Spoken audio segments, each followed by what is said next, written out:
It's my feel-good breakfast show.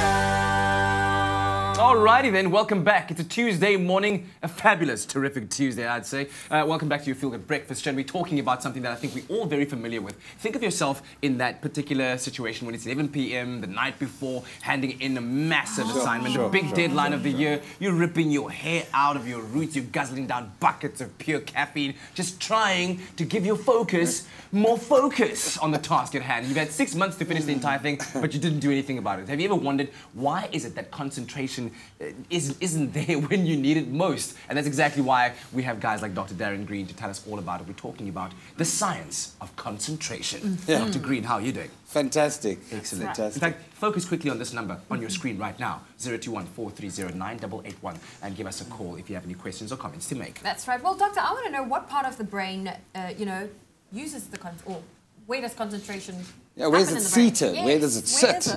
A lot of people ask that, and it's not just one part. There are actually a few parts that actually communicate with each other. And your primary instinct for survival, you need a sense of receiving all the sensory inputs of movement, of sound, of smells, and that kind of thing, visual inputs, to help alert you of potential danger.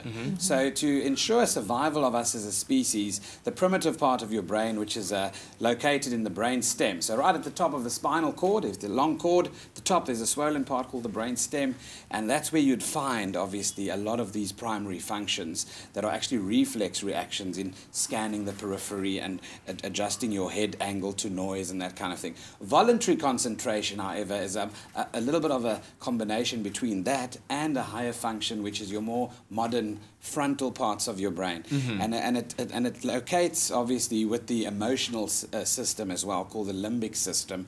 So the connections between the frontal, the limbic, and the primordial primitive brain are all involved in ensuring good concentration. So when you do then need it most at that final hour, it's 11 p.m. Yes. And the deadline is tomorrow, but it's evading you. What is there a situation where there's a lack of ESCOM there between frontal and stem, just it's not working? What's happening to your brain? It's a blackout.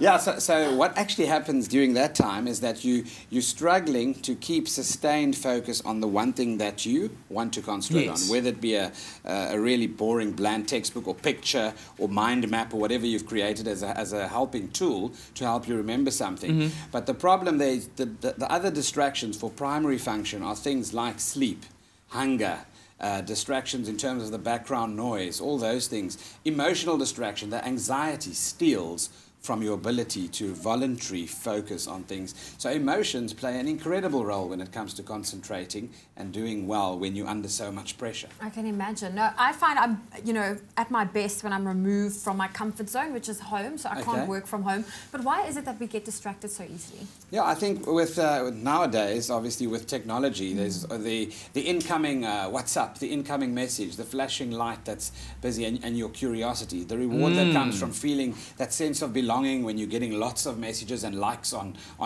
your social media feeds and so forth. You can't wait to see what someone's saying. All that contributes towards people obviously being tuned in and distracted to that kind of feedback, and it stems obviously from different sources of a sense of belonging and emotional security as well. Wow, it sounds like technology and concentration wouldn't necessarily be friends if they were on Facebook. No, but there are certain technology techniques that can be used to improve concentration. All right, we'll tap into those very, very shortly, but we'll keep our lines open on 021-430-9881 as we continue our Medical Tuesday chat about the science of concentration. It's my feel-good breakfast show. Welcome back. This is your Feel Good Breakfast Show, Expresso, on SABC3. Thanks so much for joining us. Dr. Darren Green is in the house. We're talking all about the science of concentration, all the different facets of it, and what makes you more focused as a person. I wanted to ask this. So if you find yourself struggling to concentrate for long periods of time and focusing and concentrating, could there be something else that is working or at work? Could you be suffering from some kind of condition? And 100%. And what kind of questions should you be asking yourself in order to arrive at that conclusion that I've got a serious condition? Yeah, so you should be asking, is this an ongoing problem or a seasonal situational problem? Do I only struggle when I read my mathematics textbook? Or is it a problem in general when I read anything, even a novel, for example? I can't remember what I read 2 pages before. I struggle to keep my place on the page, all that kind of thing. So the issue is the warning signs would be obviously poor performance in terms of your scholastic ability, that you are not actually concentrating long enough to actually understand the question and even give the answer. And in your learning process, to lay down memory, you actually need focus and concentration as well. Remember, medically, there are conditions as well that add to your inability to focus. Insomnia is one of them. You don't sleep, you can't concentrate. Having too much of stimulants like caffeine, for example, which keeps us awake, doesn't help your focus and concentration at all. Just helps you stay awake. Wow. So caffeine blocks receptors in the brain that tell your brain that it's too tired and slept too little. And that's how coffee works.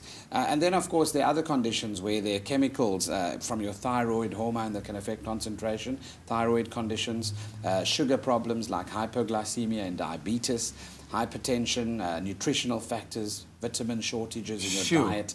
All that can contribute to your brain obviously functioning suboptimally and you're not being able to ignite and use those pathways properly. I love how you've touched on a range of different reasons that could affect your concentration. Yeah. Let's focus on depression and anxiety. Emotions, yes. Very big. So your mood is a very big factor when it comes to deciding whether you actually want to learn anything new. You lose your desire for pleasurable things in old hobbies. It's called anhedonism, in pleasure-seeking behaviors. You lose your interest in things that made you happy previously as well in depression. So the mood and obviously anxiety and depression both contribute towards poor focus and inattention. Yeah. Often there's associated lack of sleep and poor eating habits with those mood conditions as well. Yeah. So that's why. But then is it possible then to kind of switch those emotions off? And are there techniques you can apply? Because, for instance, if you know that tomorrow you have this massive presentation and you need to concentrate now, to turn off that part of the brain, focus on what you need to, and then deal with it at another time, compartmentalize it, if you will. So some people need a bit of background noise to turn off their emotions. They need a bit of music. They need a different environment, a fresh environment. They need something to take them out of their situation. Some of them need to do something constructive first to get a sense of that they've actually achieved something. Yeah, maybe go for a run, get those dopamine levels up. That's right, get the blood pumping. Have a bit of distraction is also good. And then take a ball, throw it against the wall. Do something that gives you a bit of a changed focus for a period of time before attempting. And then obviously the art of goal setting, just setting a goal already has an effect on the structures in your brain. A simple thought, a cognition, actually alters molecularly structures in the brain. So it's not just a figment of your imagination, a thought, it actually has a physical basis in the brain. Sure, very interesting. Pulling out those other words, cognition, molecularly. I shall Google, okay. But listen, we'll be back again with Dr. Darren Green and we'll keep our lines open, 021-430-9881. All about the science of concentration. It's my feel-good breakfast show. All right, right now we say hello, Dolly. Well, hello, Dolly contacted us on Facebook and she wanted to ask Dr. Darren Green. She says she's got trouble concentrating at different times of the day. She finds that in the morning, she's great at it and she can power through. Come the midday, there's a bit of a like slump. She makes a good point. So there are natural rhythms, circadian rhythms in the body. Simple ones are sleep, the sleep-wake cycle with day and night cycles and the amount of light around you, the lunar cycles, the sea, the tides. Everything in nature has its rhythm. When it comes to eating and appetite control, the same thing. So your natural biological clock allows the best time for concentration between 10 o'clock in the morning and 11. That's if you're sleeping normal hours, not like you guys that get up at 3 and 4 in the morning. But the person that works a normal 9 to 5 day or 8 to 5 day, typically the time when their concentration for the most difficult task of the day should be used and utilized is between 10 and 12. And the reason for that is there are different chemical processes and hormones that are released while you sleep. Cortisol, the anti-stress hormone, has a little peak in the early morning hours and so forth. And then obviously your blood pressure changes, your blood flow, the cardiac system, all adapts. Blood pressure changes throughout the 24-hour cycle naturally as well. So the best time, as I say, between 10 and 12 for the most challenging task. Okay, well, we have a caller on the line, Kes. Good morning. Casey. Hi, good morning. Morning. What's your comment or question for Dr. Darren Green? I just want to find out, see, my son has concentration, right, but he lacks in certain areas in the sense that When he plays with his Legos, his mini Legos, he concentrates a lot on building that. But when it comes to his schoolwork, he does his work, not to say no, but then he diverts. Yes. Okay, so I guess then the question is Why certain tasks? Yeah, why that's happening, and perhaps a way around it. When we were talking about earlier on different techniques of concentration, and you mentioned Pomodoro during the ad break, and how that could possibly be something of a solution that Casey could apply. Yeah.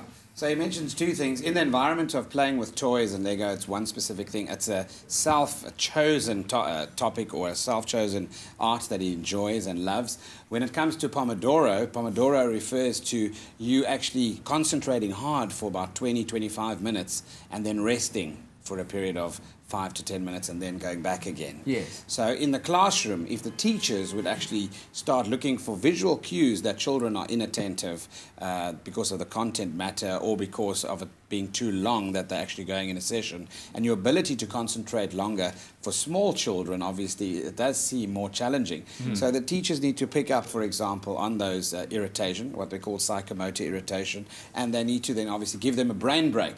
Okay. Give them a 5-minute stand up, stretch your legs, sit down again, that kind of thing. Yeah. That's from the teacher side. From home, it'll be good as well to give him, to find out what triggers his ability to concentrate, whether he's a visual learner, an auditory learner, or whether he's actually a kinesthetic learner, which needs to move to help him concentrate. Sometimes you need to introduce a competitive edge, depending on the child's persona and temperament, to help them obviously concentrate.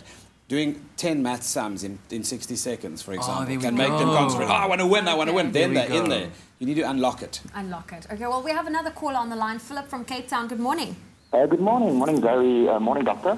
Good morning. What's your comment or question? Doctor, I have this studying habit. I'm in university at the moment, and I listen to very relaxing music or wails. My mom always laughs at me when I tell her that. But it helps me concentrate.